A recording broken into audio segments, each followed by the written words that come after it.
ทยุกระจายเสียงแห่งประเทศไทยจังหวัดลำปาง FM 97 เมกะเฮิรตซ์เสนอราย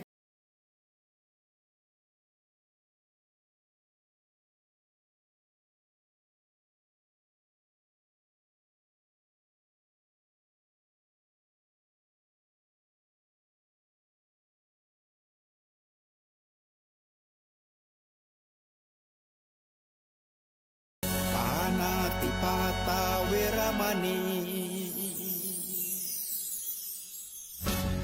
อทินนาทานาเวรมณี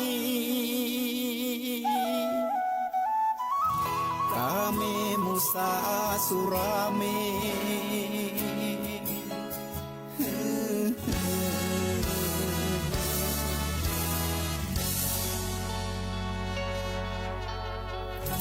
ศีลคือข้อห้ามธรรมคือข้อ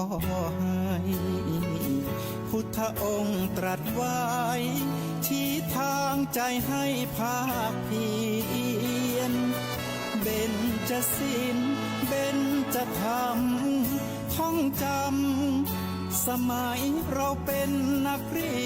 ยนธรรมะไม่เคยแปลเปลี่ยน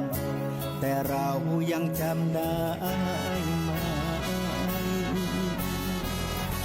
มาทวงคำมันหมู่บ้านศีลห้าถือเป็นพันธะชาวพุทธทุกคนทั่วไทยสำนักพุทธขับเคลื่อนธรรมจุดเทียนสว่างที่กลางหัวใจสังคมจะร่มเย็นได้ศีลธรรมในใจต้องมีเบญจศีลว่ายังไงไหนลองท่องมาข้อหนึ่งห้ามฆ่าสัตว์ข้อสองห้ามลักทรัพย์ข้อสามห้ามประพฤติผิดในกามข้อสี่ห้ามพูดเท็จข้อห้าห้ามดื่มสุราแล้วเบญจะทำทั้งห้าว่าอย่างไรนายบอกชัดๆอีกทีข้อหนึ่งเมตตากรุณาข้อสองสัมมาอาชีพข้อสามกามสังวรข้อสี่ต้องมีสัจจะข้อห้าสติสัมปชัญญะศีลห้าข้อทำห้าข้อทำใจทำได้สักข้อหรือยังมีศีลสุขล้ำมีธรรมสุขใจวอนพี่น้องไทยช่วยกันใส่ใจจริงจังยุคสมัยสื่อออนไลน์ทั้งโทษโจมตีใจเราทุกทางมีศีลมีธรรมเคียงข้าง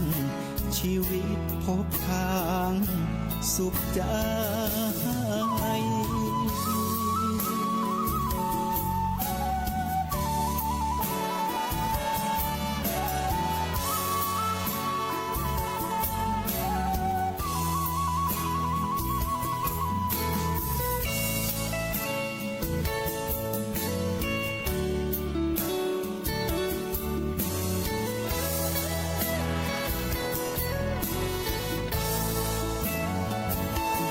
เบญจศีล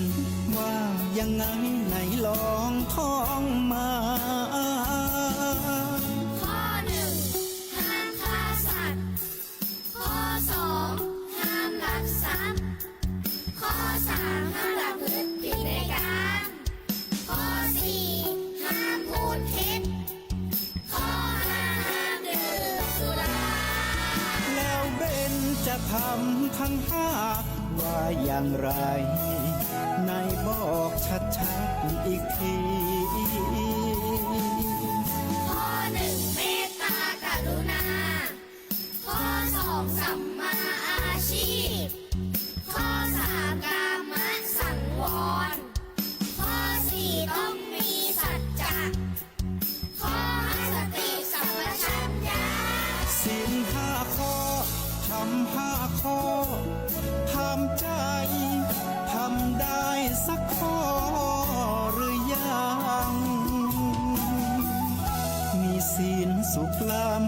ธรรมสุขใจ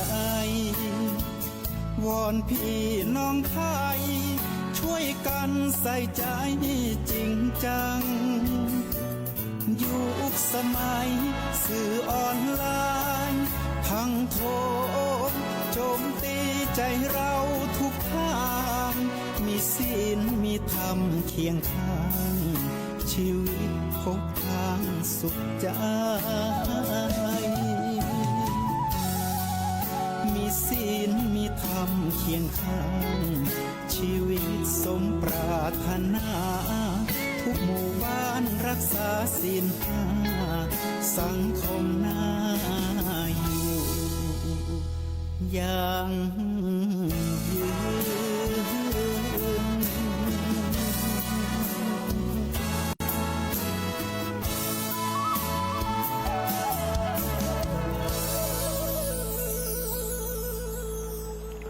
ขอเทพาลักษณ์มเหสขานางอมราจันฟ้าตังเก่าคุ้มของรักษาคณะสัทธาและพระสงฆ์องค์เจ้ายอดอนุชาวหมิ่งมิตร ขอให้สุขสมหวังเหมือนดังเปื่อนคิด อย่าให้ผิดสะคอสิ่งอัน อุปทวะภัยชะกันเคาะปีเดือนวันบ่หลอนเข้าแทง ตัวลักษณะชะตาแรงแห้งเว้นจากหอมแปงตัวใจ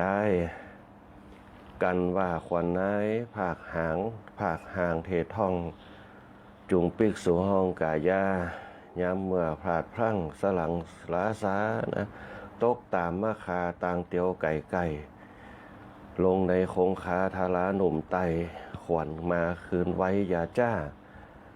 มีใจสำราญเจบานสังง่าขอเปื่อนผู้ค่าอยู่ดี อายุวันนะพระสุขีเงินทองมากมีลาภยศหลายคันปรารถนาสิ่งใดมักไฟว่าอันสมดังปอนอันว่าไว้ มีความสุขกายสุขใจสดใสยิ่งนักเนี่ยความตกดังอันหายไป ความเศร้าหมองนี่คือหนีห่างไกลความสุขสบายคือมีใจทรัพย์สินเงินของนะเงินคำบาทใดฮือไหลมาจูมากนัก ขอฮืออยู่กันดี มีคนหมฮักสมมักเตียงมันบอกขาย แม่นว่าจะกล้าขายได้มาดังหมายสมกับตัวนายได้เกิดได้สร้างจะเกิดอันใดตั้นใจไฟอ้างเบาบกเบาบางแต่นั่นแหละนายเฮยก็ขอความสุขความเจริญจงมีแด่คณะสัตยาญาติโยมผู้ฟังทุกคนทุกท่านแล้วก็ขอถวายความเคารพพระเถระนุเถระผู้ฟังทุกรูปทุกตนนะหลวงพ่อเจ้าหน้าจังหวัดหลวงพ่อรองเจ้าหน้าจังหวัดหลวงพ่อเจ้าหน้าอำเภอหลวงพ่อรองเจ้าหน้าอำเภอแล้วก็พระเนรเถรน้อยทุกรูปทุกตนที่ฟังได้การธรรมะยามเจ้าในช่วงตอนเจ้านี้นะฮะเจริญพรขอบคุณกับคณะสัตยาญาติโยมตั้งละปูนที่ได้ฝากข่าวมาฮือมาหลายฮือมาอันนี้กันลำพบทเบื้องต้นกันในรายการธรรมะประจำเจ้าก็จะหาข่าวหาจ้อยต่างๆเนี่ยมาเป็นแนวทางก็ถือว่าเป็นกวีเป็นคำคมต่างๆเพื่อฮือได้ดื่มด่ำอรรถรสในหีตประเพณีตั้งเหนือบ้านเฮาได้ฮือกับคณะสัตยาญาติโยมได้ฟังกันในการธรรมะยามเจ้าจะมีคณะสงฆ์จังหวัดลำปางเฮานะขับเคลื่อนกันว่าจะเป็นพระผู้เผยแผ่ธรรมที่เสียสละเวลามาออกอากาศให้กับคณะสัตยาญาติโยมได้ฟังกันบอกว่าจะเป็นพระโคสิริธรรมบัณฑิตวัดมิ่งเมืองมูลรองผู้อำนวยการวิทยาลัยสงฆ์นครลำปางที่ได้มาบรรยายธรรมให้กับคณะสัตยาญาติโยมทั้งหลายทุกเจ้าวันเสาร์แล้วก็พระครูสถิตธรรมวิพัฒน์เจ้าหน้าตำบลพิจัยเขต3วัดบ้านไร่ศิลาทองตำบลพิจัยอำเภอเมืองจังหวัดลำปางเพิ่นจะมาได้บรรยายธรรมในช่วงของวันอาทิตย์กับคณะสัตยาญาติโยมทั้งหลายแต่ละผู้แต่ละตนก็มีกิจกรรมมีการมีงานว่าจะเป็นตั้งโลกตั้งธรรมบริหารการศึกษาตั้งปริยัติธรรมก็ตั้งเปิ้นฮ้องว่าปฏิบัติปฏิเวทไปกันทั้งกู้ปฏิบัติก็คืออยู่กับเสนาสนะอาวาสต่างๆหน้าที่ก็คือเป็นเจ้าอาวาสเป็นเจ้าหน้าตำบลปฏิเวทนั่นก็คือปฏิบัติหน้าที่เผยแผ่ธรรมให้กับชาวโลกทั้งหลายบอกว่าจะเป็นงานในด้านภาคทฤษฎีในเรื่องของผลของปฏิบัติต่าง ที่ได้มาบูมาจ๋ามาทำให้เห็นกันอันนี้พระสงฆ์องค์เจ้าที่มาร่วมบรรยายธรรมกันในช่วงตอนเจ้าต่างสทรบัง FM 97 เมกะเฮิรตซ์รายการธรรมะยามเจ้าก็ได้รับความอุปถัมภ์จากสถานีวิทยุสวทลำปางเขากรมประชาสัมพันธ์นะฮะโดยการนำของผู้อำนวยการสถานีคุณเดือนอินตะเป็นต้นแล้วก็คุณอัญชนาอินทาคุณก้อยอัจราพรปวงจันทร์คุณแอลชุติการเอาชัยคุณปัญหาสุยะเป็นต้นอันนี้ก็คือทีมงานสวทลำปางของเราพร้อมกับฝ่ายช่างหัวหน้าประสานทีมทองคุณแหลมเพชรนันตาแสงคุณผู้พิงพงศิริแสนแล้วก็ช่างต่อว่าที่ร้อยที่อาทิตย์วรรณวารีเป็นต้นที่ขับเคลื่อนธรรมะยามเจ้ากันก็ถือว่าเป็นผู้ดีคือความอนุเคราะห์บอกว่าจะเป็นในเรื่องของการเจรจาปราศัยการอยู่เหมือนกับครอบครัวของสวทลำปางของเราโดยมีพระสงฆ์องค์เจ้าเป็นหลักเป็นที่พึ่งทางจิตทางใจบอกว่าจะเป็นขนบธรรมเนียมประเพณีต่างๆอันนี้เป็นต้นแล้วก็สุดท้ายที่ลืมบ่ได้นั่นก็คือที่ให้เป็นกำลังใจรายการธรรมะยามเจ้าพร้อมกับสถานีวิทยุสวทลำปางเขาคือคณะศรัทธาญาติโยมแฟนรายการธรรมะยามเจ้าแฟนรายการต่างๆของดีเจการชนะอินทาของดีเจก้อยของดีเจบรรหารของดีเจแอลของหลายผู้หลายท่านก็เป็นแฟนรายการกันก็ถือว่าเขาเป็นครอบครัวเดียวกันในรายการธรรมะยามเจ้าสวทลำปางของเขาอันนี้ก็เดี๋ยวสักท้ายๆรายการเขาจะมาตัดท้ายกันในช่วงท้ายๆที่เข้ามาพบปะกันขออนุญาตตัวในช่วงที่ผ่านมาก็ในช่วงวันจันทร์เนี่ยบางเตี่ยก็จะบนห้องว่าตื่นสายพ่องแต่โอ้ซื่อๆบางเตี่ยถ้าตื่นมาปุ๊บตี 4:45ก็บ่ใครตั้งเครื่องบ่ใครตันละก็เลยมานั่งฟังเอาตั้งไฟสั่งเขาก็จะเปิดตั้งของทำหาไฟบูนว่องบรรยายไปก็มานั่งฟังกันไปเพราะว่าเวลาเข้ารายการก็จะบัดตันละอีกอย่างหนึ่งก็คือเพิ่นห้องว่าร่างกายอ่อนแอเพิ่นห้องว่าร่างกายอ่อนเพลียไปตัวก็ไปตามธรรมชาติตามวัยของมันบางเตือก็มันพอใครสดใสตัวใดก็เลยเมื่อนั่งฟังธรรมะพร้อมกับคณะศรัทธาญาติโยมทั้งหลายไปพอดีวันนี้ก็เรื่องของกิจกรรมคณะสงฆ์ก็เบาบางลงไปพ้องหลักก็เลยตื่นตั้งแต่ตี 3:30มารวมจัดอย่างต่างๆกวาดกุฏิห้องยังห้องว่ากันไปในช่วงตอนเจ้าพอถึงตี 5ปุ๊บเวลามันเร็วแป๊บๆหนึ่งคณะศรัทธาญาติโยมทั้งหลายตี 3:30จนถึงตี 5กั้มเดียวบ่ได้แป๊บเดียวตี 5ละอันนี้เป็นเพราะว่าวันเวลามันผ่านไปตามเข็มนาฬิกาของมันแต่ชีวิตของเขานี่ก็ต้องดำเนินต่อไปชีวิตเขาจะอยู่ได้เขาจะมีความเจริญได้เขาจะมีความมั่นคงอยู่ได้ก็ขึ้นอยู่กับกฎเกณฑ์หลักการที่เขาจะนำเอามาใช้ในการดำเนินชีวิตแต่ละวันโดยเฉพาะการสร้างความบนห้องว่าความเบาสบายกับกายกับจิตของเขากับความบนห้องว่าปรงอกปรงใจวางอกวางใจวางกายปล่อยวางกันไปพร้อมกับกันนั่นก็คือสร้างความสุขกับตัวเขาในแต่ละวันว่าวันนี้เขาจะสร้างความสุขแบบไหนถ้าความสุขแบบปล่อยวางลงไปก็ปล่อยมันไปตามธรรมชาติปล่อยมันไปตามวันเวลาปล่อยมันไปตามกาลปล่อยไปตามธรรมชาติแต่จะว่าปล่อยอยู่บ่ได้โดดเดียวก็คือทำมันอย่างไปเป็นกิจวัตรของเขาถึงเขาจะอยู่บ้านอยู่จองเขาจะบนห้องว่าถึงไว้ที่พ่อหนอไว้ปล่อยวางก็คือวางแต่ทำใจให้เบาบางก็ได้โดยเฉพาะกำหนดกฎเกณฑ์ถึงเวลาปุ๊บวันศีลก็ไปวัดเถียตื่นเจ้ามาทำมีกิจกรรมอย่างก็หาข้าวหาขนมหาอย่างของอุปโภคบริโภคใส่บาตรไปเพื่อให้มันเป็นทานแล้วก็เพื่อให้ตั้งเป้าหมายในความเป็นสิริมงคลกับตัวกับตนเฮาเขาทำทานโดยไม่ต้องไปคิดว่านั่นพระสงฆ์นั่น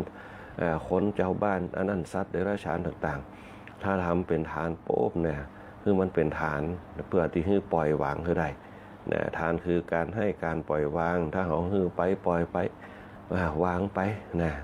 มันก็อย่างเงี้ยคือจิตใจเขาไปตามอารมณ์ที่เขาให้แล้วก็ปล่อยแล้วก็วาง นะให้ยื่นขึ้นไปโป๊บแล้วก็ปล่อยไปแล้วก็วางตีความตรงนี้คือแตกก็คือให้ก็ให้ไปบ่ต้องเอาคืนบ่ต้องเอากลับมาคืนแถมให้ไปเลย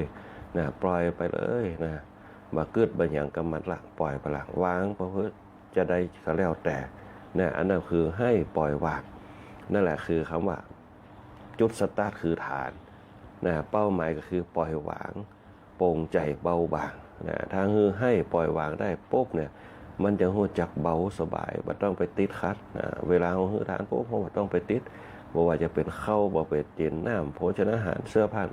จะเอาไปจะได้ก็แล้วแต่นะถึงจะฮื้อเสื้อผ้ากับคนยากคนจนคือคนไล่ที่พึ่งฮื้อไปปุ๊บเขาจะเอาแปลงผ้าเจ็ดตีนก็แล้วแต่ก็ยังดีที่มันยังมีประโยชน์นะทุกอย่างมีประโยชน์หมดที่เขาฮื้อเขาไปแล้วเขาจะเอาไปทิ้งไปขว้างไปจะได้มันก็เป็นประโยชน์ล่ะนะเขาจะเอาไปทิ้งก็เป็นเรื่องของเขาเพราะเขาฮื้อเขาไปแล้วมันก็เป็นประโยชน์กับตัวเขาคือหนึ่งเขาเอาไปแล้วนะเขาจะเอาไปใจตรงนั้นเจ็ดนั่นเจ็ดนี่ของสกปรกอย่างต่างๆเอาไปทิ้งนั่นแหละเขาก็ได้ประโยชน์ล่ะนะถ้าเขาปฏิบัติกับสิ่งเหล่านี้มันก็ต้องเป็นประโยชน์อยู่ดีการให้ของเขาเนี่ยมันก็ถึงเป็นประโยชน์อยู่แล้ว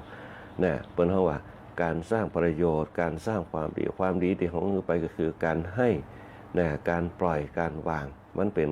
รวมกันก็เป็นกุศลก็คือความดีนั่นแหละสิ่งเหล่านี้มันเกิดกับจิตของเขาได้จะได้นะมันก็เหมือนกับเทียนเนี่ยนะถามว่ามีประโยชน์กับเทียนถ้ามันตั้งอยู่มันก็เป็นประโยชน์นะมันเป็นประโยชน์คือว่ามันต้องจุดมันต้องตามมันต้องเอาไปส่องนะพอจุดขึ้นมายิ่งมันเป็นแสงสว่างยิ่งหันยิ่งหู้ความถึงมันจะอยู่ในกลางแจ้ง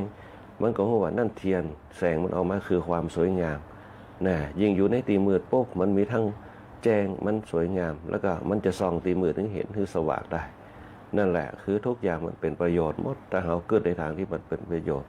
นะแล้วก็มีปิติเกี่ยวกับสิ่งเหล่านั้นความดีที่เขาได้ทำไปก็คือปิติคือความอิ่มใจที่ได้ทำลงไปเพราะฉะนั้นคำว่าทานเนี่ยเขาจะฮื้อมันมีอานิสงส์จนบรรลุเป้าหมายเขานะต้องฮื้อทานอย่างแก่กล้าแกร่งกล้าว่าจะแก่กล้าแกร่งกล้านะให้ทานจนเกิดเวสารัชชกรณธรรมทำให้เกิดความกล้าหาญเนี่ยเมื่อเขาฮื้อทานแล้วปุ๊บเนี่ยเกิดความกล้าหาญในจิตเกิดความกล้าหาญในใจเกิดความกล้าหาญในกายทุกอย่างเป็นองค์ประกอบล้อมตัวกันมันคือเนี่ยคืออานิสงส์มันเกิดกับตัวเฮาเนี่ยความแกร่งกล้าเนี่ยหนึ่งจะเนี่ยคือจิตใจเขาเข้มแข็งนักขึ้นสองเนี่ยคือจิตใจเขาปล่อยวางมากขึ้นเนี่ยและสุดท้ายปุ๊บความอิ่มใจมันก็จะสิงเข้าในกายในใจของเขานะพอมันสิ่งในกายในใจของเขาแล้วปุ๊บเนี่ยความแกร่งกล้าแห่งจิตใจมันก็เกิดขึ้นก็คือความเชื่อมั่นในสิ่งที่เราทำนะอันนี้กับอยู่ตีจิตของเขาละตีเขาจะซึมซับเข้าไปเพราะฉะนั้นโครงสร้างในทางพระพุทธศาสนาเขามุ่งเน้นในเรื่องของปัญญาเพราะนั้นโครงสร้างในเรื่องของปัญญามันก็จะต้องจุดเริ่มต้นตั้งแต่การทำเพื่อมันเป็นกำลังแห่งปัญญานะกำลังทุกอย่างมีกำลังหมดกำลังแห่งกายกำลังแห่งจิตกำลังแห่งใจรวมพลกันมาเป็นกำลังแห่งปัญญา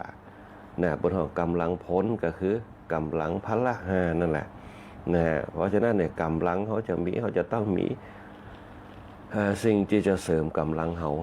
นะคือมันเกิดพลังขึ้นมานะเขามีกล้ามเนื้อ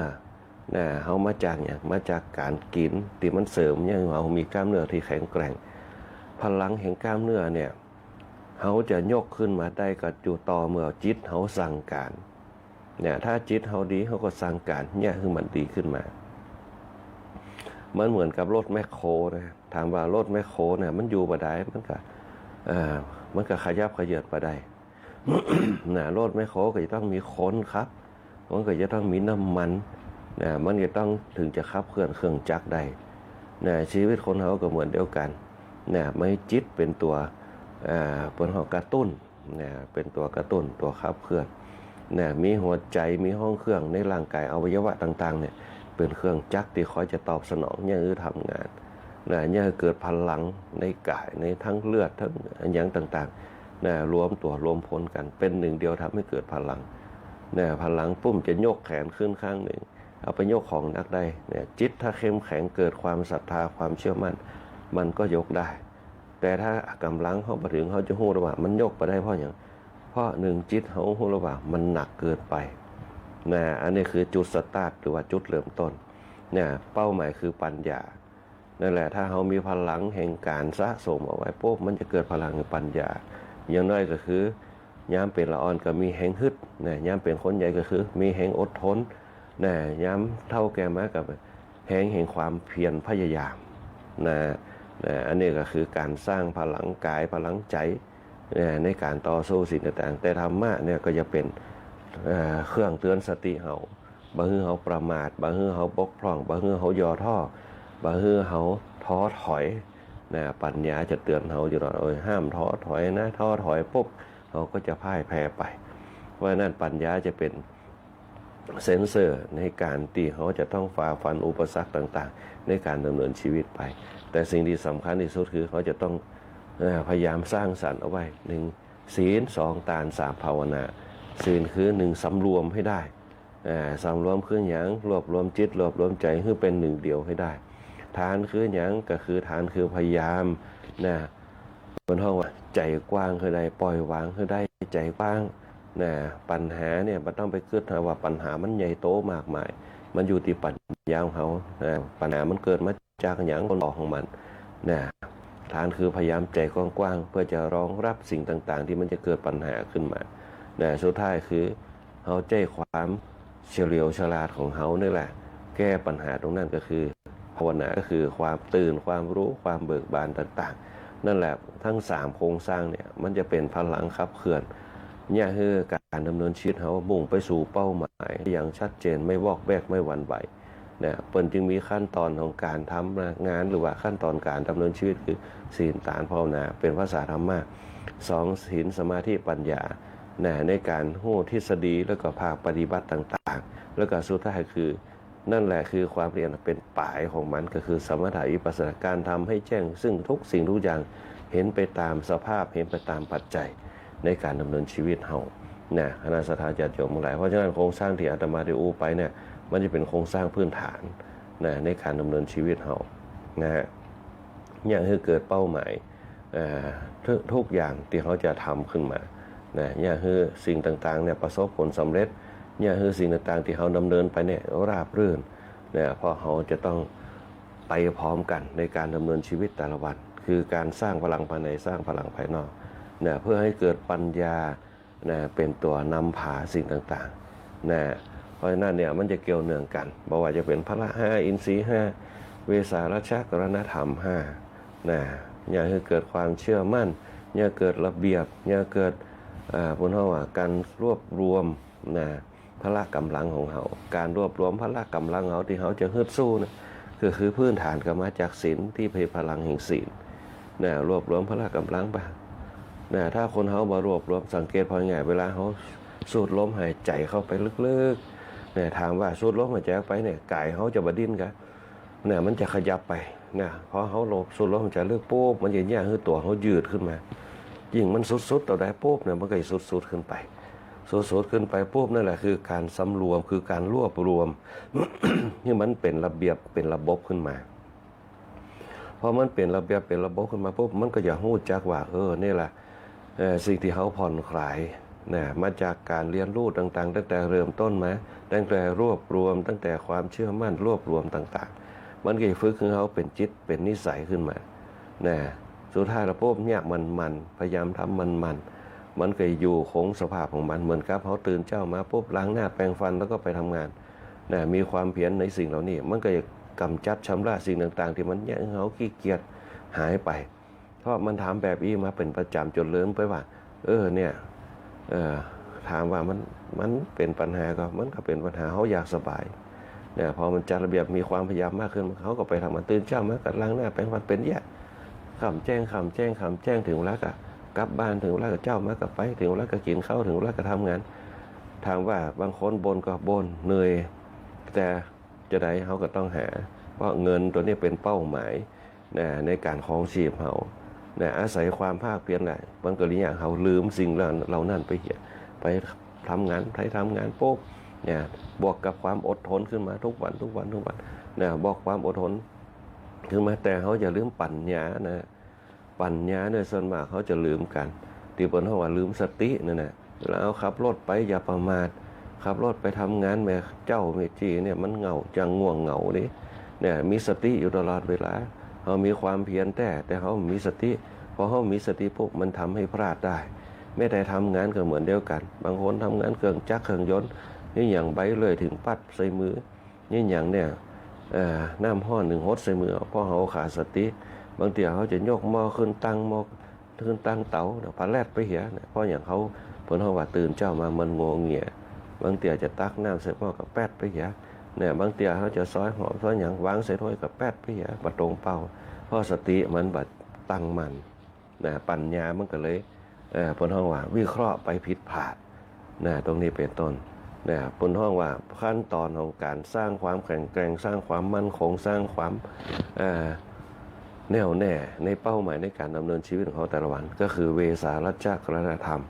เนี่ยที่จะประคองสติสะพองปัญญาเอาเพื่อบรรลุเป้าหมายแต่ละวันไปให้เกิดความสุขนะอันนี้แหละถ้าเขาคงตัวทำตัวแบบอีได้ปุ๊บเนี่ยมันจะยังให้ร่างกายจิตใจมันเกิดสมรรถนะในการทำงานแล้วก็มันก็คงตั้งอยู่นะคงตั้งอยู่แบบอีไปนะบ่ว่าจะเป็นน้อยบ่ว่าจะเป็นหนุ่มบ่ว่าจะเป็นคนเฒ่ามันก็ประคองไปได้จนชั่วอายุไขของเรานั่นเองแล้วก็เขาก็ต้องหมั่นไปสร้างเพิ่นเฮาว่าสร้างภูมิคุ้มกันสร้างสิ่งดีๆเอาไว้คือกับตัวเก่าบ่ต้องไปคิดอหยังในสิ่งที่มันบ่ใช่ตัวเก่ามันบ่ใช่ตัวเฮาเนี่ยปัญหาทุกอย่างมันไม่ใช่เกิดที่เราปัญหาทุกอย่างมันเกิดที่ตัวเขาปัญหาทุกอย่างเกิดที่ธรรมชาติเกิดที่ธรรมะเนี่ยเขาต้องคิดถึงว่าในตัวของเขาเนี่ยคิดพิจารณาให้ดีในการดำเนินชีวิตในแต่ละวันเขาต้องการอะไรอย่างนะแต่นั่นเองเขาต้องการความสุขนะย้ำแกต้องการความสบายอกสบายใจความไร้โรคโศกภัยนะเขาก็ต้องพิจารณาสิ่งเหล่านั้นสิ่งที่เนี่ยเขาตกอกตกใจคือเป็นห่วงเนี่ยย้ำเท่าย้ำแก่มาพวกเขายังเป็นห่วงอยู่ที่เป็นห่วงนักที่สุดคือเป็นห่วงลูกหลานนะนักที่สุดบางเตี่ยวบ่ได้กินบ่ได้หยังห่วงลูกหลานกลัวลูกหลานบ่ได้กินตัวเก่าก็ลืมไปเหี้ยเนี่ยกลัวลูกหลานเนี่ยบ่ยังตกอยู่บ่มีเป้าหมายในชีวิตก็กึดหน้าแขมเนี่ยเพราะฉะนั้นต้องปล่อยวางถ้าปล่อยวางได้ตามเพิ่นเฮาว่าตามกรรมหน้าที่ของกรรมคือกรรมมุนาวัตติโลโกสัตว์โลกย่อมเป็นไปตามกรรมในการดำเนินชีวิตปนมาเนี่ยหนึ่งทศวรรษเนี่ยปนขึ้นมา15นะ30 35 40 45ว่ากันไปมันปนมาแล้วเนี่ย25 30 35นี่ตัวว่าเป็นเจ้าเพศไหลขึ้นมา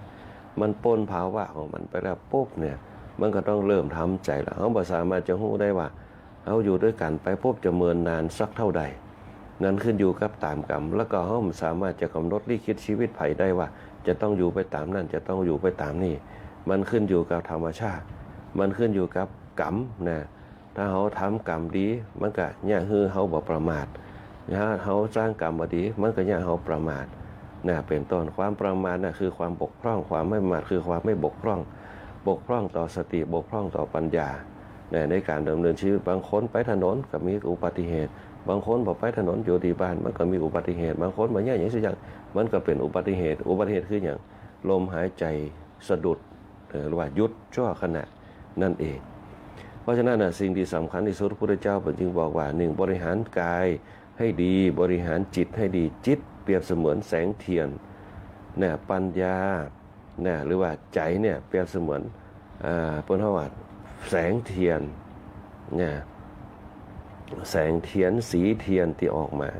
แล้วก็ต้นเทียนนะเปล่งออกมาต้นเทียนก็คือกายแสงที่อยู่นั่นก็คือใจเนี่ยสีที่ออกมาจากแสงนั่นก็คือจิตของมันจะออกมาเป็นสีเหลืองสีส้มสีขาวนะมันเป็นไปตาม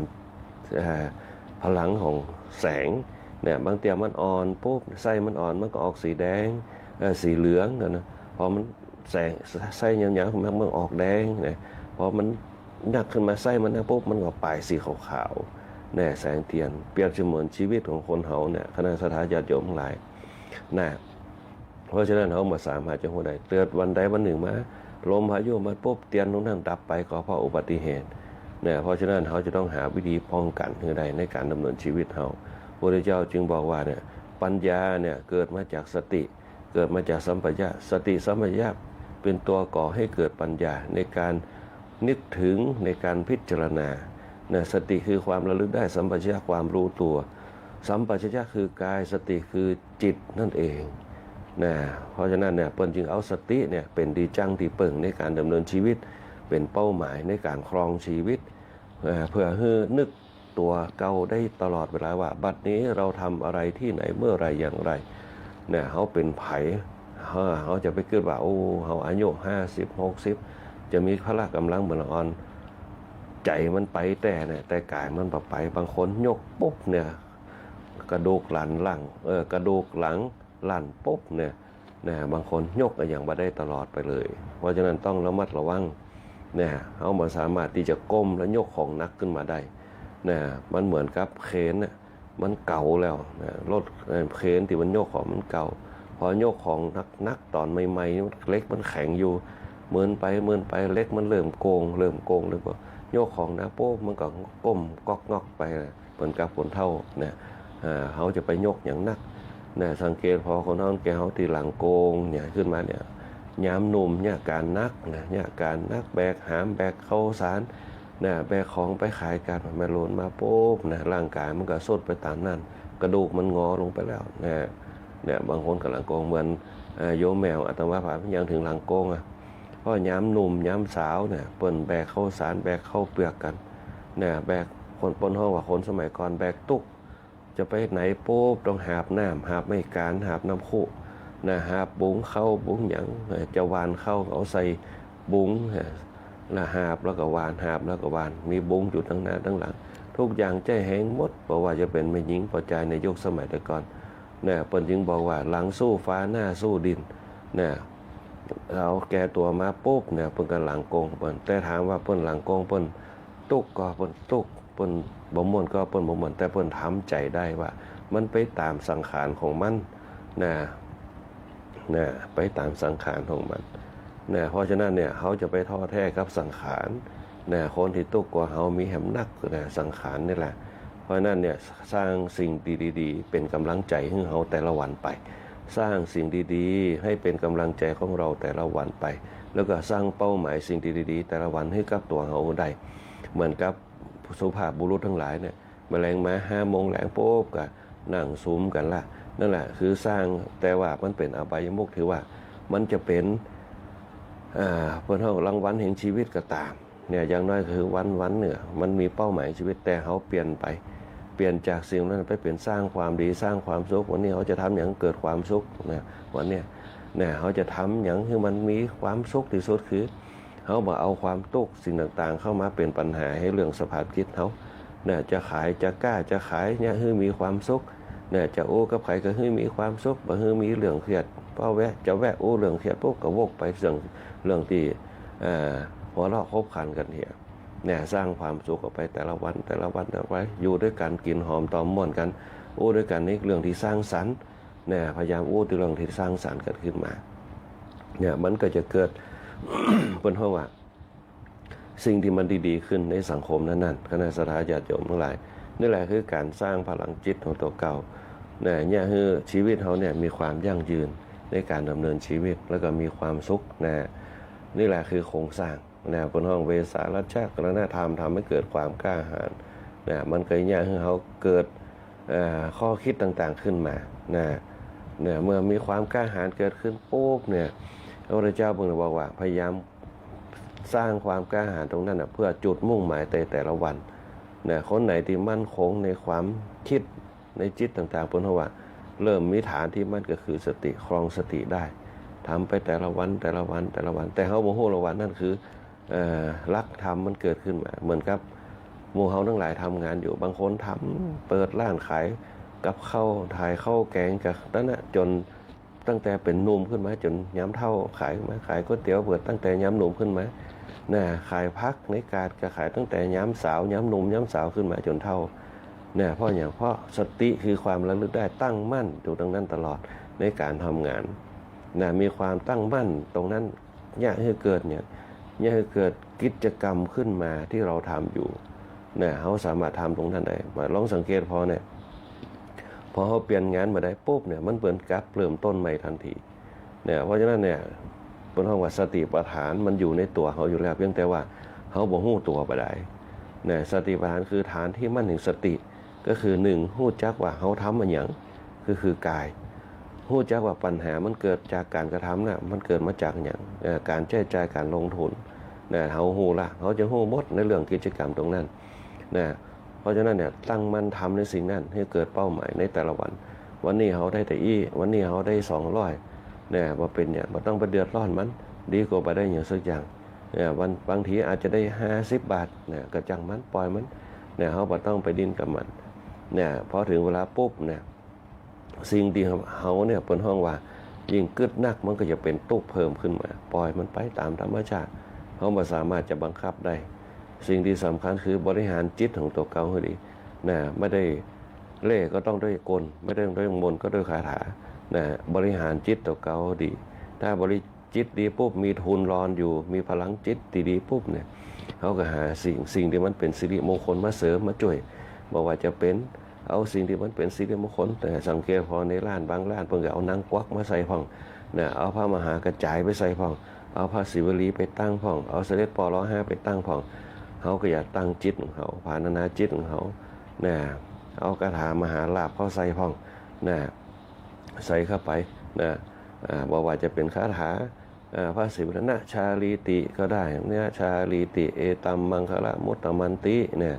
ภาวนาเข้าไปตั้งจิตเนี่ยคือเปิ้น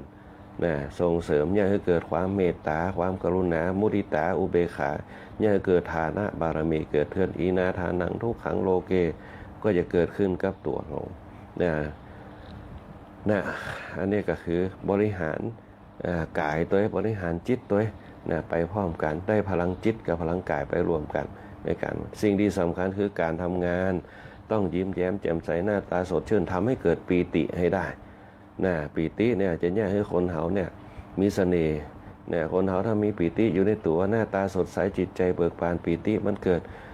ลูกมาตื่นเจ้านั่งนะให้ดีทำใจให้ได้เนี่ยพระพุทธเจ้าเนี่ยเพิ่นก็จึงบอกเนี่ยแม้แต่พระบาทสมเด็จพระเจ้าอยู่หัวรัชกาลที่ 9เนี่ยเปิ้นเคยอ้วไว้อาตมาภาพจำได้ในวันที่5 ธันวานะบางครั้งเนี่ยความทุกข์จะมากมายนะเหลือขนาดนับแต่ว่าถ้าคนเขาทำใจคือสู้เสือได้ปุ๊บเนี่ยมันจะยังเขาหาทางแก้ไขได้เสือเนี่ยมันจะเผชิญต่อหน้าเขามันจะพร้อมที่จะตะปบเขาเมื่อใดก็ได้แต่ถ้าเขามีทางแก้ไขที่จะป้องกันเขาเนี่ยเมื่อมันกระโดดมาปุ๊บเนี่ยเขาก็ต้องรู้ว่าไอ้อย่างมันเป็นคมเล็บของมันไอ้อย่างมันเป็นเขี้ยวของมันเขาจะหาวิธีป้องกันจะได้นะเขาก็ต้องหาวิธีปฏิบัติมาปุ๊บเขามาได้ตั้งตัวปุ๊บนั่นแหละเขาก็เซฟอย่างเดียวนะในวิธีการแก้ปัญหาใจดีสู้เสือพร้อมด้วยกับการสร้างความดีของเขาจะไปย่อท่อในการสร้างความดียิ้มนะสู้เสือหรือว่าใจดีสู้เสือยิ้มสู้กับสิ่งที่มันเกิดปัญหานะอันนี้เป็นต้นแต่ละวันไปข่มใจให้ได้นะข่มได้ข่มใจข่มยากเพราะนั้นฝึกข่มใจเขาได้บางทีมันถึงมีปัญหาแต่ละวันโดยเฉพาะเข้าอยู่ในสังคมเนี่ยแม้แต่ซื้อของซื้ออย่างต่างๆปึ๊ดอันนี้ปัญหาพ่องนะร้านข้าวแกงร้านอย่างมีปัญหานะมันเป็นปัญหาแน่นอนหนึ่งปัญหาจะต้องหาลูกค้าให้มันยังบ่พอจ้องใต้กระแสจิตเขาดึงดูดลูกค้าใจหน้าเมตตานักนะใจหน้าเมตตาคือทำใจจุ่มๆเย็นๆนะกับการทำงานตรงนั้นสร้างสิริมงคลกับตัวเก่านะอันนี้แหละเป็นเรื่องการสร้างพลังภายในการสร้างพลังภายเนี่ยเขามีต้นทุนอยู่แล้ว1ใส่บาทนะ2เนี่ยเป็นห้องว่าสร้างความเป็นระเบียบวินัยกับตัวเก่าข่มใจตัวเก่าได้ก็คือศีลนั่นแหละทำใจให้กว้างเปิดใจให้กว้างนั่นแหละคือเป็นภาวนานะมันก็เลยเนี่ยคือเป็นห้องว่าเตรียมรับสู้กับแต่ละสิ่งแต่ละอย่างในการดำเนินชีวิตของเขาเนี่ยเป็นห้องว่าสติปัฏฐาน4นั่นแหละนะสติปัฏฐาน4ตั้งสติให้ได้นะแล้วหลังจากนั้นไปปุ๊บคือพยายามพยายามในการที่เขาจะทำงานไปตามหน้าที่ทำตามหน้าที่ของเขาบาคาเต่าบกพร่องทางรักธรรมมันต้องไปเดือนมันวันนี้จะมีคนวันนี้จะไม่มีคนยิ่งเขาหวังมันก็จะให้เขาตุกแขมยิ่งบากคนปากม้าเขาก็ตุกแขมยิ่งคนมาปล่อยไปเนี่ยบางสิ่งที่เขาปล่อยไปเนี่ยเขาทำไว้แล้วเขาเตรียมไว้แล้วเขา เขาปล่อยไปเหียเนี่ยม้ากระทำบ่ม้ากะนั่งฟังเขาพอเนี่ยเอาปล่อยวางสิ่งเหล่านั้นนะเหมือนกับอย่างเงี้ยคือเขาบัดตกใจแต่บางคนก็บอกโอ้วันนี้ลงทุนไปนักแล้วมันจะต้องได้คืนของสิ่งเหล่านี้แหละมันเลยเนี่ยเขาเนี่ยเหมือนเขาว่าตั้งความหวังมันบ่ได้ในสิ่งที่หวังมันก็เลยเนี่ยเขาตกใจขึ้นมาว่าเป็นอย่างเขาก็เก็บรวมไว้มันผูกก็ได้นะอันนี้เป็นต้นมันบ่ได้ขายปุ๊บก็แจกเป็นทานไปสร้างพลังภายในนี่คือกับตัวเก่าเนี่ยแจกคือลูกคือหลานข้างบ้านข้างจองเขาเนี่ยวันผูกมันก็อาจจะได้แหมเต่าหนึ่งของวันนี้ก็ได้มันไม่แน่นอนเสมอไปมันขึ้นอยู่กับพลังภายในเขาพลังภายในมันจะเกิดอย่างเกิดอันนี้สงเกิดบารมีเกิดปิติขึ้นมานะอันนี้ลองสังเกตว่าบางวันก็ขายได้นักได้หนาเกินงบเกินประมาณนะบางวันก็ขายบ่ได้ของนะอันนี้เป็นต้นเพราะฉะนั้นสิ่งที่จะทำคือเขามีความสุขนั่นคือหนึ่งทำใจกินยาทำใจนั่นนะทำใจไปแต่ละวันบ่ต้องไปขึ้นหนึ่งนักนะอันนี้เป็นต้นนั่นแหละเป็นห้องว่าสัมมาประธานสี่หรือว่าอิทธิบาทสี่คุณเครื่องความสำเร็จหนึ่งฉันทะพอใจในสิ่งที่ตนทำตรงนั้นแหละนะในแต่ละปีมันจะว่าคนจะมานักเหมือนกับเนี่ยบางวันโดยเฉพาะในยุคสมัยปัจจุบันเนี่ยต้องทำใจหน่อยหนึ่งในเศรษฐกิจก็ตามในการแจกเงินก็ตามเนี่ยต้องมองด้านนี้เป็นต้นนะถ้าเป็นไปได้ปุ๊บทั้งแจกทั้งแถมก็จะดีนะหรือว่าลดราคาลงก็จะดีนะมันก็จะสร้างเสน่ห์ของขึ้นมานะอันนี้เป็นต้นเป็นห้องว่าอิทธิบาทสี่คุณเครื่องความสำเร็จตามจิตจำนงประสงค์เป้าหมายหนึ่งฉันทะพึงพอใจในสิ่งที่ตนทำสองพึงพอใจในสิ่งที่ประสบปัญหาอยู่นะสองพยายามเนี่ยทำใจให้ได้สร้างความอดทนได้นะครับสิ่งเหล่านั้นมันเกิดขึ้นมันมีปัจจัยหลายด้านที่จะเกิดเป็นลักษณะนี้นะตั้งมั่นให้ดีใจต้องมั่นบ่ต้องไปกึดวันนี้จะขาดทุนวันนี้จะรวยบ่ต้องไปกึดตั้งมั่นเอาไว้ทำหน้าที่ของเขาถึงเวลาปุ๊บแรงมาก่อยสรุปเอาอันนี้บนเขาว่าตั้งมั่นให้ได้สุดท้ายคือพิจารณาพิจารณาคืออย่างพิจารณาคือว่าโอ้มันเป็นไปตามการของมันนะอย่างสมัยแต่ก่อนเขาสมัยแต่ก่อนขายความม่วนขนาดก็เพราะเศรษฐกิจมันดีแต่ในยุคปัจจุบันเขาก็ยังว่าเนี่ยบอกว่าอย่างมันกระทบกันหมดเศรษฐกิจก็ตามยุคสมัยเปลี่ยนแปลงไปก็ตามผู้คนเปลี่ยนแปลงไปสินค้าต่างๆที่เขาเอาเข้ามาบอกว่าต่างๆประเทศพ่องอีกอย่างหนึ่งคือสินค้าดีลิเวอรี่ต่างๆที่สั่งซื้ออย่างซื้อมันก็เป็นผลกระทบมันในบ้านเขาจะอยากจะได้ให้มันพัฒนา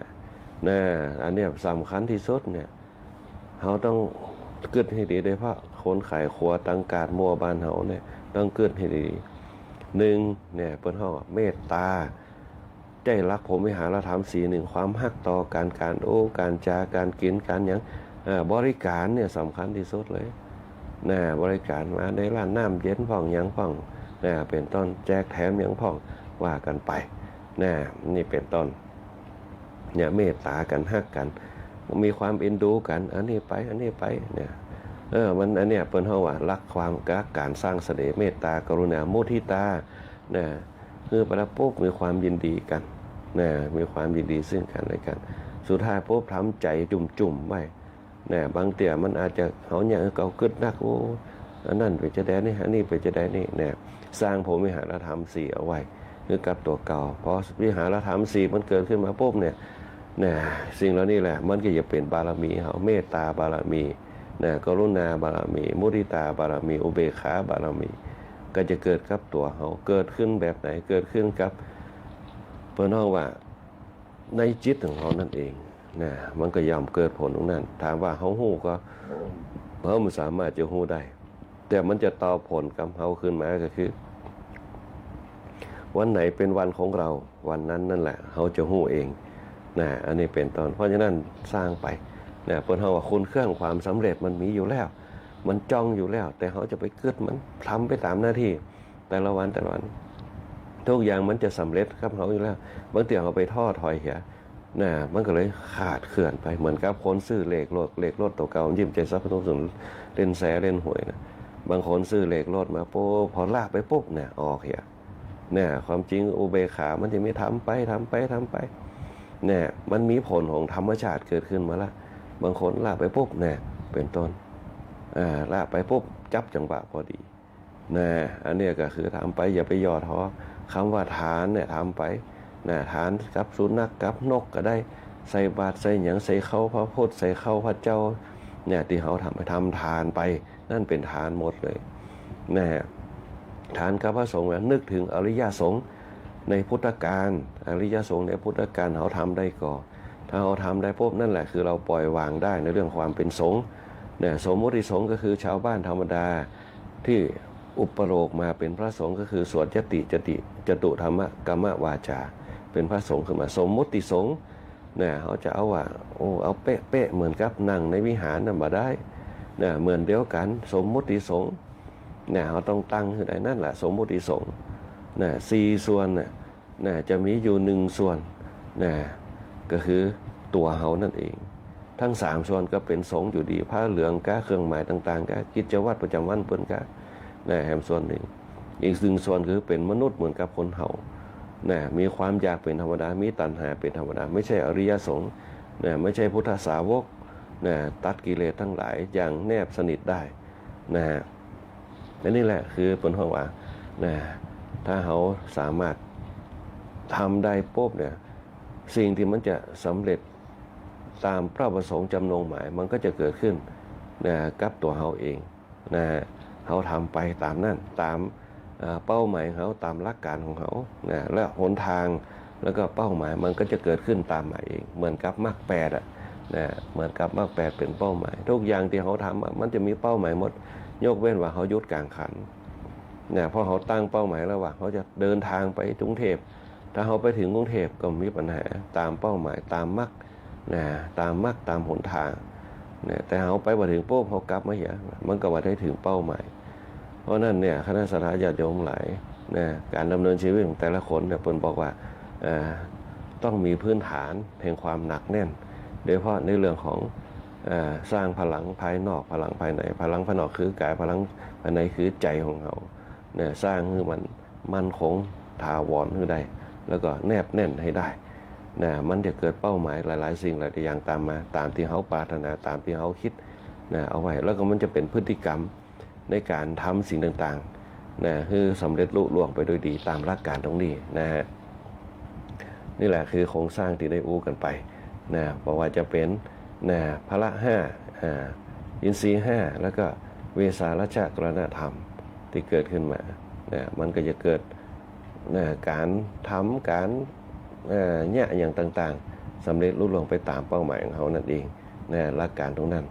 โดยเฉพาะในเรื่องของสติปัฏฐานเนี่ยอันนี้เป้าหมายสูงสุดอยู่แล้วนะมันจะเป็นตัวครอบคลุมบนห้องตัวเขาเนี่ยไปสู่เป้าหมายนะอย่างมั่นคงโดยเฉพาะในเรื่องของตัวตนของเขากายนะมันก็ยังรู้ว่าบัดนี้เราทำอะไรอยู่เนี่ยบัดนี้เขาคิดอย่างอยู่เนี่ยเวทนาเนี่ยสิ่งที่มันจะเกิดขึ้นกับตัวเขาเป็นจะได้เนี่ยบางคนอาจจะนักหนาสาหัสแต่ละวันเขาว่ามันเป็นปัญหาเนี่ยคือเกิดเวทนามันเป็นปัญหาเนี่ยเกิดเวทนามันพร้อมที่จะเกิดความทุกข์ขึ้นมาทุกเมื่อแต่เขากันไว้บางทีมันเกิดทุกข์เนี่ยแก้ปัญหาอย่างเนี่ยที่จะเนี่ยเกิดเวทนาสะสมขึ้นไปแก้ปัญหาเนี่ยอันอย่างมันทุกข์ด้านไหนมันบ่ม่วนด้านไหนแก้ไปเนี่ยก่อยแก้ไปเขาเอามากำหนดไว้เหี้ยกำหนดหลักเกณฑ์กำหนดหลักการไว้เหี้ยแก้กันไปนะมันเกิดอย่างคือวิธีการต่างๆเนี่ยมันต้องเข้าไปหาตุกนักเนี่ยหมอกมันจะเข้าไปหาเขาก็กำจัดได้เขาสร้างพฤติกรรมแบบนี้สร้างพฤติกรรมแบบนี้ขึ้นมาปุ๊บเนี่ยมันเกิดอย่างคือชีวิตเขาเนี่ยบ่กับบนห้องว่าบาหลงแล้วก็บนห้องว่าบ่พลาดไปนะบนห้องกำจัดเวทนาไปได้นั่นแหละคือสติปัฏฐาน4พระพุทธเจ้าจริงนะมีทั้งวิธีทฤษฎีแล้วก็ปฏิบัติทฤษฎีคือหลักการเวทนามันเกิดนะต้องตั้งมั่นให้ได้นะต้องนึกถึงว่าสภาวะมันเป็นไปตามธรรมชาติของมันนะต้องตั้งมั่นให้ได้ตรงเนี้ยตั้งมั่นให้ได้ปุ๊บเนี่ยมันก็จะเกิดสมรรถนะในการดำเนินชีวิตเรา เนี่ยแล้วภาคปฏิบัติเนี่ยก็ต้องเอามาเสริมพ่องบางเตียมีถ้ามีเวลาปุ๊บก็ลองฝึกพ่องนะอย่าคือสติมันคงที่แล้วก็ตั้งมั่นบ่หวั่นไหวเปิ้นห้องว่าฝึกลมหายใจอานาปานสตินะอานาปานสติเนี่ยลมหายใจเข้าลมหายใจออกเป็นการฝึกสติเพื่อได้รับเปิ้นห้องว่าอากาศนะอากาศเข้าไปสู่จิตสู่ใจของเรานะรับอารมณ์เนี่ยคืออากาศตรงนั้นเข้าไปสู่หัวใจอย่างตื่นเจ้ามาเขาสูดลมหายใจสักสามอย่างเขาก็ได้ดื่มด่ำอากาศเข้าไปละในช่วงตอนเจ้าบางทีอาจจะฝนตกบางทีอาจจะร้อนในเวียงนี่ตัววันนี้อาจจะร้อนในช่วงเจ้าตะคืนก็ร้อนแต่กับยังว่าอากาศในยุคปัจจุบันถ้าเขาตื่นเจ้ามาเนี่ยเขาได้อากาศละสองอารมณ์ฝึกให้ได้ต้องฝึกอารมณ์เขาให้ได้ตั้งตัวตั้งตนเนี่ยวันนี้เขาจะฝึกอารมณ์เขาเนี่ยจะชนะตัวเก่าให้ได้ว่าเขาจะบ่ใจห้อนเขาจะมีสติในแต่ละวันเขาคุ้มตัวเก่าเขาได้เขาจะไปใจห้อนเขาจะมีสติควบคุมไม่จะเจอเหตุการณ์อย่างกระจางด้วยใจปัญญาในการพิจารณายิ้มใจดีสู้เสือยิ้มได้เมื่อภัยมาไม่โศกาเมื่อทุกข์มีใจดีสู้เสือไว้ทุกอย่างยิ้มได้ยิ้มไปแก้ปัญหาไปตัวการยิ้มเนี่ยคือลักษณะอาการที่เนี่ยให้เกิดความสุขอย่างหนึ่งเพื่อผ่อนคลายความเครียดต่างๆผ่อนคลายกันไปการฝึกอารมณ์ฝึกอากาศในการต่อสู้แต่ละวันไปเขาเรียกว่าอานาปานสติต้องมีสติต้องมีสติฝึกจนเกิดสติในการควบคุมเวลาเขาจะเกิดปัญหาปุ๊บฝึกลมหายใจเข้าหายใจออกสูดเข้าสูดออกปุ๊บค่อยๆความจริงเขามีพื้นฐานอยู่แล้วศรัทธาญาติโยมแม้แต่บางคนมาท่านนั่งฟังธรรมะอยู่ปุ๊บนั่งไปฝึกลมหายใจไปยิ่งเขาฝึกปุ๊บยกตัวเก่าขึ้นยกตัวเก่าขึ้นยกตัวเก่าขึ้นจนร่างกายเขาตั้งฐานที่มั่นเหมือนกับปางชนะมารที่เป็นนั่งคัดสมาธิอยู่สังเกตพอบหันปางชนะมารที่ไหนนั่งหลังกงก็ย่อบ่มีพระพุทธรูปองค์ไหนที่เพิ่นเฮาว่าปากกวบ่มีเพิ่นจะแย้มพระโอษฐ์นิดๆริมฝีปากสายตาเพิ่นก็ตาเต้เหมือนกับตายักตาอย่างเพิ่นก็เฮาเยิ้มลงไปภาพตาไปด้วยความเมตตาเหมือนกับทุเจ้าบิณฑบาตแล้วอันนี้เพิ่นก็ฝึกความมั่นคงเอาไว้ฝึกความมั่นคงเอาไว้โดยใจจิตเป็นตัวกำหนดขึ้นมาแล้วก็แก้ปัญหาด้วยปัญญาที่เพิ่นว่าภาพปัญญาคุณภาพบริสุทธิ์ที่คุณภาพมหากรุณาที่คุณของพระพุทธเจ้าเขาอันนี้ลองฝึกดูอานาปานสติลมหายใจเข้าลมหายใจออกต่างๆแล้วก็จะยังคือสมรรถนะของเขาเนี่ยเป็นเขาว่าเป็นพฤติกรรมที่สร้างภูมิต้านทานกับสิ่งต่างๆกับปัญหาที่มันจะเกิดได้โดยเฉพาะปัญหาทางจิตของเขาต้องบริหารให้ดีๆอย่าให้มันแตกสานไปต้องชนะตัวเก่าได้สร้างไปแต่ละวัน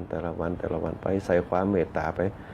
คนไหนที่เขาฮักเขาคนไหนที่เขาจังเขาเกลียดใส่ความเมตตาเข้าไปความเมตตาแผ่เมตตาให้เขาไปสัพเพสัตตาเวลาเขาโตสัพเพสัตตาสุขิตาเห็นหน้าเขาพบที่เขาจังเขาเกลียดเมตตาสัพเพสัตตาเวลาโตสัพเพสัตตาสุขิตาโตขอให้ส่วนบุญทั้งหลายที่เขาได้ทำให้เขาอยู่ดีมีสุขต้องตั้งตรงนี้เอาไว้เราจะยังเขาโปร่งได้กับสิ่งเหล่านั้นความสุขอันอย่างต่างๆก็จะเกิดกับจิตของเขาถ้าจิตเขาตั้งมั่นใจเขาก็จะชุ่มชื่นเบิกบานมันก็จะทำงานตามปกติของมันบ่วอกแวกบ่หวั่นไหวในสิ่งต่างๆใจเราเข้มแข็งจิตเราเข้มแข็งกายเราแข็งแรงมันก็จะตามมาสุขภาพอนามัยก็จะดีสร้างภูมิต้านทานกับจิตกับใจให้ใจเขาสะอาดได้เมื่อใจสะอาดสว่างสงบเราก็พบกับความสุขนิรันดรวันนี้ก็คิดว่าคงจะพอสมควรแก่เวลากับธรรมะยามเจ้าในช่วงตอนเจ้านิติมาคือข้อคิดกับคณะสัตยาญาติโยมทั้งหลายก็ขอเจริญพรกับคณะสัตยาญาติโยมกูคู่กูคนที่มาสร้างบารมีธรรมรวมกันในช่วงตอนเจ้านี่ไม่ว่าจะเป็นคุณโยมสรวุฒิคุณโยมอัมภัยคุณโยมนพดลคุณโยมปานองคุณโยมมิชิโกคุณโยมแสงเดือนคุณโยมมนชนกคุณโยมสมพรคุณโยมแดงหวานคุณโยมที่แม่ที่วาหวานตัวคุณโยมธนชาคุณโยมอุศรีคุณโยมดวงกมลคุณโยมศรีพันธ์คุณโยมฟองคำคุณโยมกัญญาแล้วก็คุณโยมแม่เพ็ญศรีคุณโยมนพรัตน์คุณโยมปานอมคุณโยมเอราวัณคุณโยมอารีคุณโยมนวลศรีคุณโยมคำหมวนคุณโยมสง่าคุณโยมอาเม่งคุณโยมจันทาคุณโยมยุทธนาแล้วก็คุณโยม โชคดีมีความสุขคุณโยมเพนนะเนี่ยคุณโยมบวรคุณโยมทรงพลนะแล้วก็คุณโยมลาวันตัวที่เข้ามาสร้างบารมีรวมกันแล้วก็เข้ามาทักทายกันในรายการธรรมะยามเจ้าในช่วงตอนเจ้านี่นะฮะก็ในเป็นห้องว่าในเพจถูกใจเนี่ยมาหัวหายไปดังใดนะคณะสัตยาติโยมทั้งหลายบาหันนะฮะก็เขาจะได้ทักทายกันในช่วงตอนเจ้านี่นะแล้วก็คุณโยมแม่ละวันตัวคุณโยมมะลิตัวนะคุณโยมทรงพลนะคุณโยมขวดน้ำขวดเขียวคุณโยมยุทธนาคุณโยมคำมนคุณโยมบวรคุณโยมศรีเรียนคุณโยมโชคดีมีความสุขคุณโยมอาเม่งคุณโยมพรนะคุณโยมจันทาคุณโยมบุญเทียงคุณโยมสังญาคุณโยมพิรมนะคุณโยมอารีคุณโยมนวลศรีคุณโยมยงยุทธตัวคุณโยมทีตัวคุณโยมเอราวัณตัวคุณโยมปราณอมคุณโยมนพราชคุณโยมแม่เพ็ญศรีคุณโยมแม่เทววันคุณโยมกัญญาคุณโยมฟองคำคุณโยมดวงคำบนคุณโยมโอศรีคุณโยมธนาชาตัวคุณโยมแดงหวานคุณโยมสุรีคุณโยมสุชาดาคุณโยมแสงเดือนคุณโยมมนชนกคุณโยมแม่ปานอมตัวคุณโยมแม่วินิตตัวคุณโยมนพดลคุณโยมสรวุฒิตัวเนี่ยที่เข้ามารวมสร้างบารมีธรรมรวมกัน แล้วก็สร้างคนห้องว่างกำลังใจให้กับรายการธรรมะยามเจ้าในช่วงตอนเจ้านี้นะวันนี้เวลาหมดนะหมดเวลานะก็ขอแจ้งข่าวสักหน่อยหนึ่งกับลืมเนี่ยวันนี้อยู่ทางวัดประตูต้นพึ่งเพื่อจะทำบุญทักษิณานะในช่วงตอนวันนี้นะฮะตอนวันนี้ผู้ซื้อจะเป็นตอนช่วงสายๆนะเพื่อจะทำบุญทักษิณานุปทานกันในการทำบุญบนห้องตานศาลาบำเพ็ญบุญที่เปิ่นได้สร้างขึ้นมาโดยเฉพาะการนำของท่านอาจารย์ท่านพระธิการณรงค์ประภากโลหลวงพ่อพระธิการณรงค์เพิ่นได้สร้างกันขึ้นแล้วก็วันพรุ่งนี้ปุญญาทำบุญใหญ่สืบชะตาด้วยก็ขอเชิญคณะสัตยาติโยมไปร่วมกิจกรรมตรงนี้กันได้ที่วัดประตูต้นพึ่งตำบลวิเนียอำเภอเมืองจังหวัดลำปางตามกำลังจิตศรัทธาสุดท้ายนี้ขอความสุขความเจริญจงมีแด่คณะสัตยาติโยมขอให้คณะสัตยาติโยมโกโก้คนจงมีแต่ความสุขความเจริญมีอายุวรรณะสุขะพละปฏิภาณธนาสารสมบัติทุกผู้ทุกคนอันธรรมภาพพระคุยบุญปริยัติยากรพร้อมกับช่างต่อวาทีอาทิตย์วรรณะบาลีควบคุมภาพควบคุมเสียงขอเจริญพรลากับคณะสัตยาติโยมเอาไว้แต่เพียงในโอกาสหน้าก็มาพบปะกันใหม่วันนี้ก็ขอเจริญพรติดตามรับฟังรายการธรรมะยามเช้าได้ใหม่ในวันและเวลาเดียวกันนี้ทางสถานีวิทยุกระจายเสียงแห่งประเทศไทยจังหวัดลำปาง FM 97 เมกะเฮิรตซ์